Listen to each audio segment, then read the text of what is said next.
Everybody, just let you know about my GIST journey. I was a patient 2 years ago. I was out playing football and collapsed on the pitch and was taken to hospital, and they found the GIST in my stomach, looking from the inside. They pushed a hole through the stomach and I was bleeding continually. So they fixed me up, and I'm here now very well. Had the surgery about 6 months ago. And feeling very well after everything. So, Are you on any tablets? I'm on imatinib. Yeah, I was on imatinib after about 3 months after they worked out what the problem was. Yeah. No spread. Sorry. And there's no spread. No. They caught it localized to the stomach. Yeah. Yeah. Side effects? Lots of side effects. Yes. I imagine we all have different side You said effects. very well, so I thought no side effects. But Well, it's all relative, isn't it? I mean, I don't think I ever got back to, year zero, as it were. But I'm very healthy, and you still play football? I still play football. Yes, yes.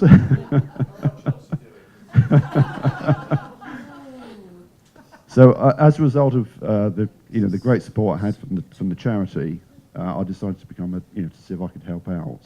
So I became a trustee just recently.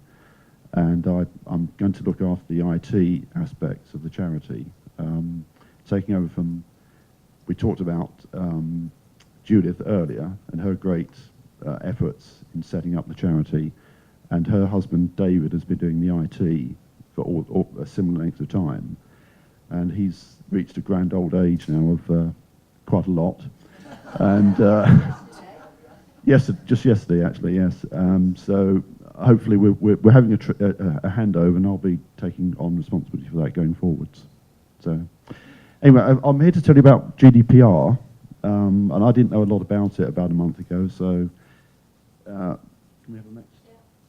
So it's General Data Protection Regulation. It's a new regulation brought in by the EU to harmonise data protection rules across the EU.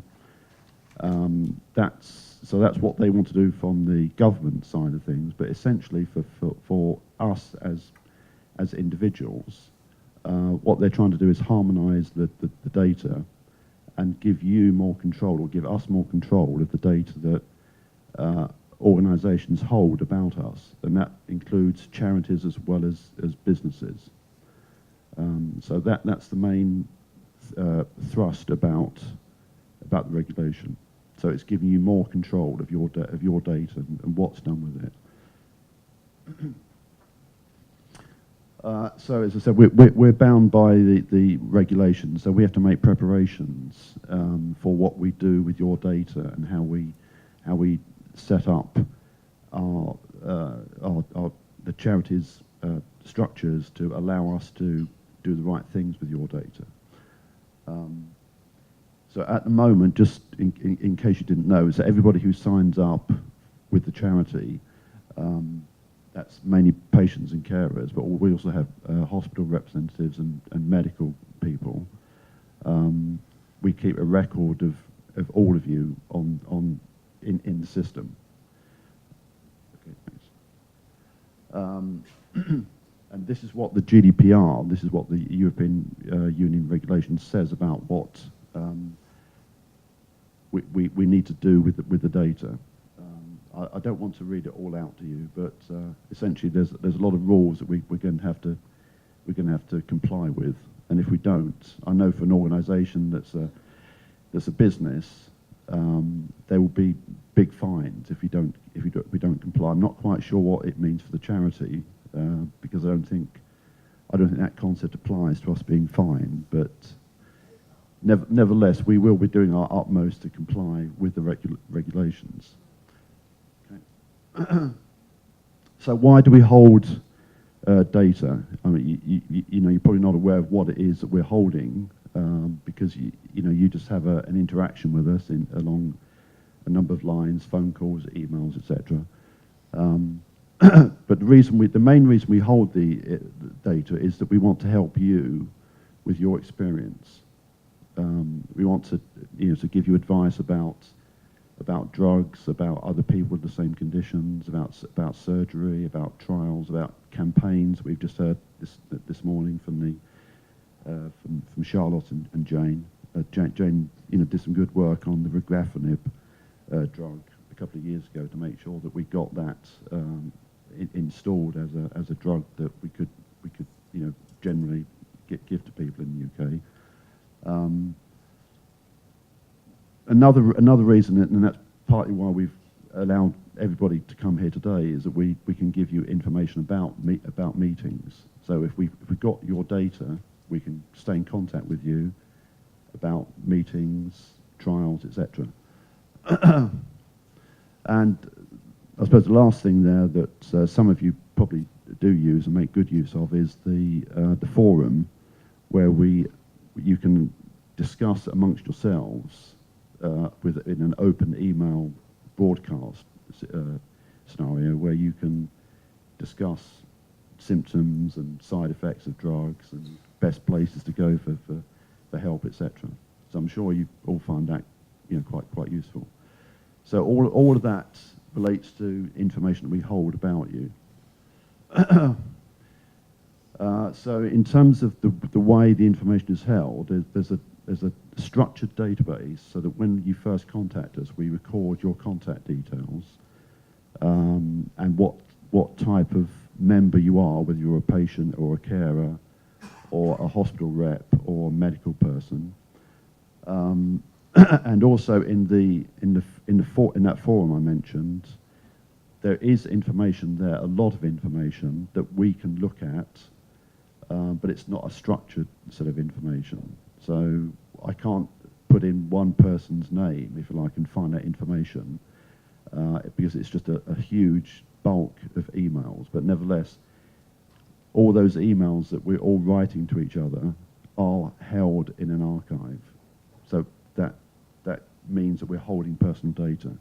So we have to tell you that we're doing that, and we go on to the next slide. And so this is a summary of the information I think I've already covered. Yeah. So this information about the history now. So this relates to the sorts of information that's been given when you call us and when we talk to you about helping you to support you. And that can be anything that you offer to us.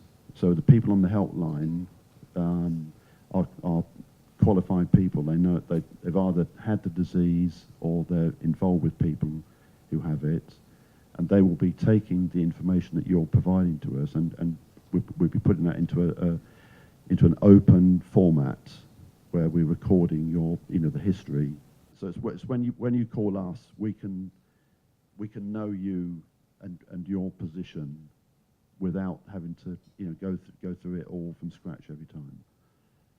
So that's so that now coming to the rights in terms of what the regulation expects of us. These are the things that you are now given as extra controls over your data. So you have the right to be kept informed about your data, to have access to your data, to correct anything that we hold about you if you think that there's something wrong in the data we've got, to have your data erased if you no longer want us to keep the data, to be able to take the data away with you somewhere in case if you wanted to have a record of it and then go somewhere else maybe and use that data with a different organisation. So this is very general purpose, remember. This may not apply to us specifically. Sorry. And you can also tell us that you want to restrict the processing of the data. So we can hold the data for you, but we won't use it in any way. So when we talked about trials and even patient meetings, you can actually say to us, I don't want you to contact me anymore. I don't want to be involved in any other processing of your data.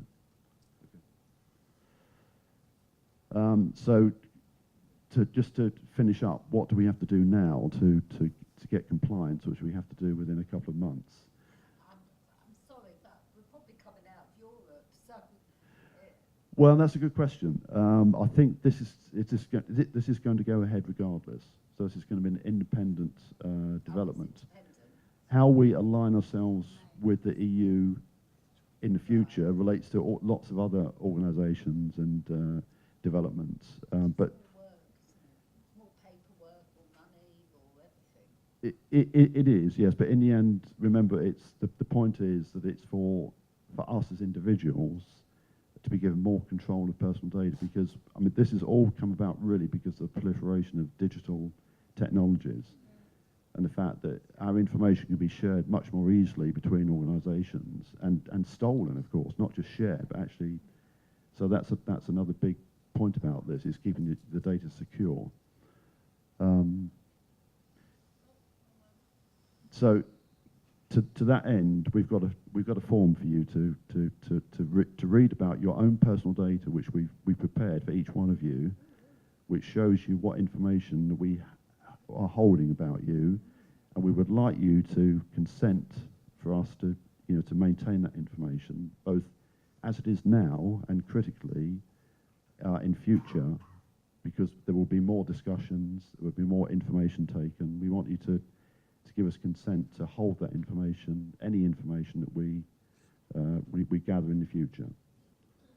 Now, you don't have to. We're not forcing you to do it, but we by law, we must get your consent. So there'll be a form for you to fill in. It's not a very complicated. It's not complicated. No, it's really just to read your data and to sign it and to agree that we are holding this data under this new regulation.